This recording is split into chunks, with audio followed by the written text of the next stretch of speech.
आप इतने परेशान क्यों दिखाई देते हैं? परेशान तो रहूंगा ना पार्वती, आखिर एक बेटी का बाप जो ठहरा। पार्वती, अब उसके हाथ पीले करने का समय आ गया है। पर हमारी आनंदी तो अभी सिर्फ 9 साल की है। अभी तो उसके पढ़ने लिखने और खेलने कूदने के दिन हैं। देख पार्वती, लड़कियां पराया धन होती है और जितना जल्दी इन्हें घर से विदा कर दे उतना अच्छा है। कल से आनंद की पढ़ाई लिखाई बंद।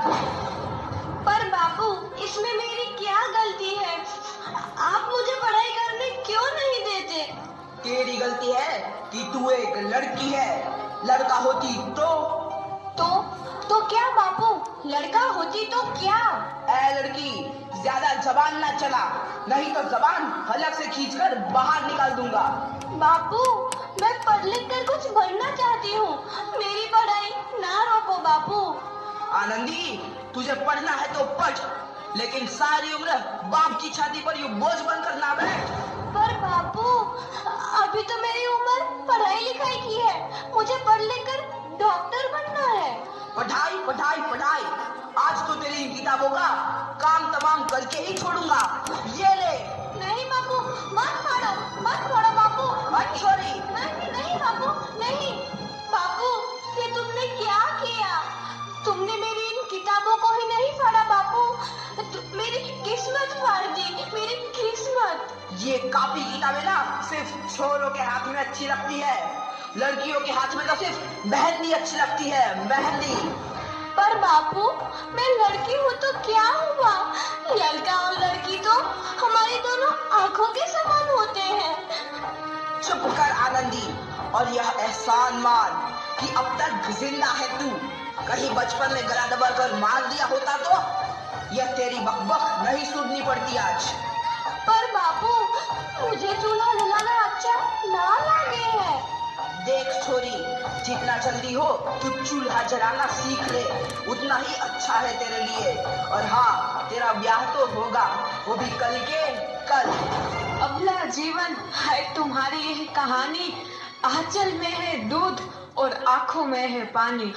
मुझे माफ कर दे बेटी, तेरे बापू के जिद के आगे मेरी एक न चलेगी। माफ कर दे बेटी, मुझे माफ कर दे। इस प्रकार मात्र 9 वर्ष की छोटी उम्र में आनंदी का विवाह गोपाल राव जोशी से हो गया। बाल विवाह एक सामाजिक कुरीति है और इस कुप्रथा का शिकार होना पड़ा आनंदी को। 5 वर्ष बाद आनंदी 14 साल की हो गई है। उसके घर एक शिशु ने जन्म लिया है। देखते हैं आगे क्या होगा।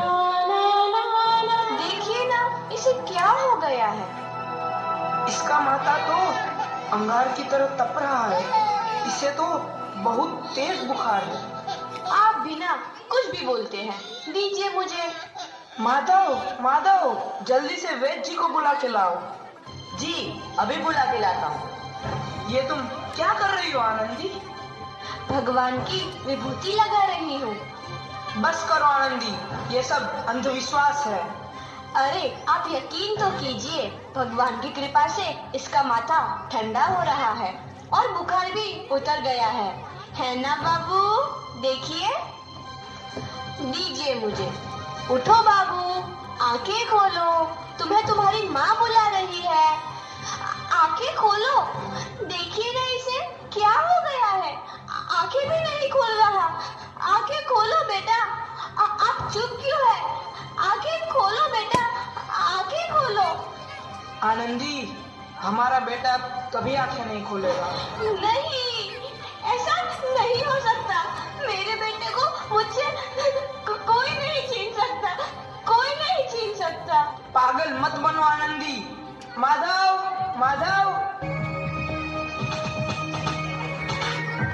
आनंदी, बंद करो ये पागलपन। भगवान ने मेरा बच्चा छीन लिया।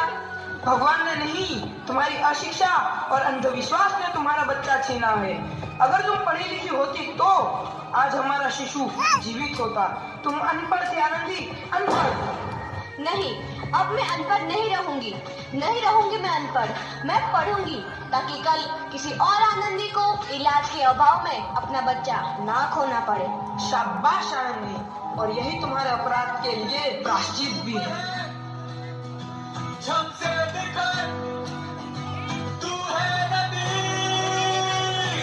आनंदी, तुम्हारी 12वीं का परिणाम आ गया है। तुमने पूरे कॉलेज में प्रथम स्थान अर्जित किया है। आनंदी, तुम्हारी मेहनत रंग लाई है। तुम्हें शिक्षा वृत्ति मिली है। ये लो तुम्हारे अमेरिका जाने की टिकट। मुझे शिक्षा वृत्ति मिल गई? मैं अमेरिका जा रही हूँ? पर ये सब मैं अकेले कैसे कर पाऊंगी? आनंदी, अपने आप को इतना कमजोर क्यों समझ रही हो? फिर इतना पढ़ने लिखने का क्या फायदा? तुम अभी गवार की। गवार नहीं हूँ मैं अब गवार।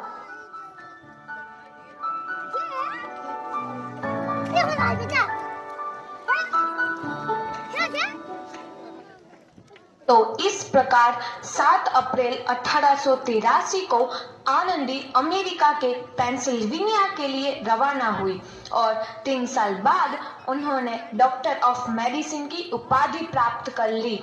इधर आनंदी के पिता की तबीयत बहुत खराब है। आगे क्या होता है देखते हैं। लगता है अब मेरे जाने का समय आ चुका है। अब मैं नहीं बचूंगा। ऐसा मत बोलो। शहर के सिटी हॉस्पिटल में अमेरिका से डिग्री लेकर कोई बड़ा डॉक्टर आया है। एक बार वहां चलकर दिखा लेते हैं। हाँ, सही बोला भैया। कम से कम दिल को तसल्ली तो मिल जाएगी। हाँ, चलो चलो जल्दी हॉस्पिटल चलते हैं।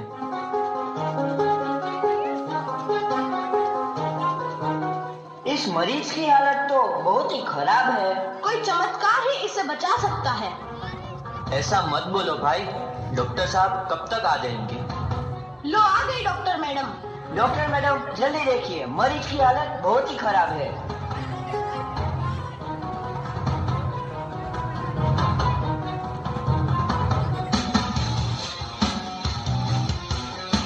अब आप बिल्कुल ठीक हैं। मौत के मुंह से आपको बचाया है डॉक्टर मैडम ने। डॉक्टर साहब ने मुझे बचा लिया। मुझे मिलना है डॉक्टर साहब से। डॉक्टर साहब नहीं, डॉक्टर मैडम बोलो। डॉक्टर मैडम, उन्होंने ही तुम्हें जीवन दान दिया है। लो आ गई डॉक्टर मैडम, मिल लो उनसे। डॉक्टर मैडम, आपका बहुत बहुत धन्यवाद। आपने मेरी जान बचाई। इसके बदले में मैं गरीब भला आपको क्या दे सकता हूँ? वचन चाहिए मुझे कि कभी ये नहीं कहोगे कि लड़कियाँ कुछ नहीं कर सकती। वचन? ये कैसा वचन?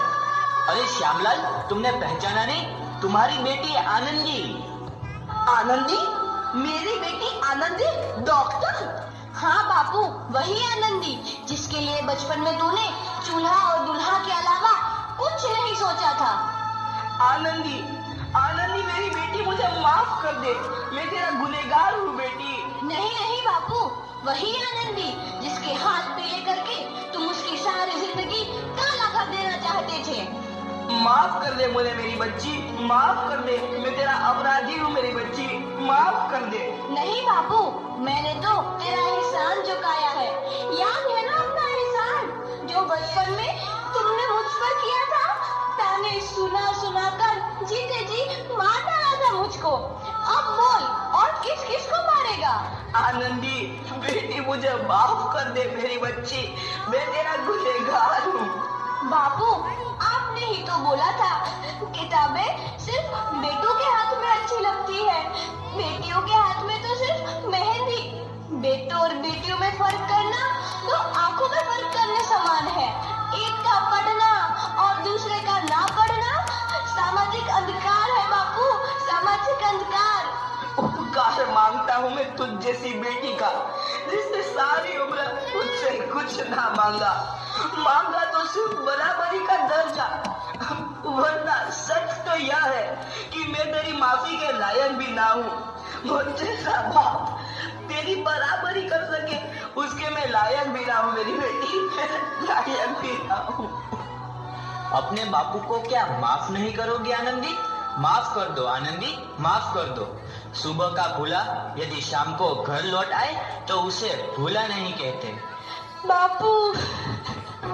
तो इस प्रकार आनंदीबाई जोशी ने अपनी मेहनत और अटूट इरादे से न केवल भारत की पहली महिला डॉक्टर बनी, बल्कि आगे चल के उन लड़कियों के लिए सुनहरा रास्ता दिखा गई जो जीवन में कुछ करना चाहते थे।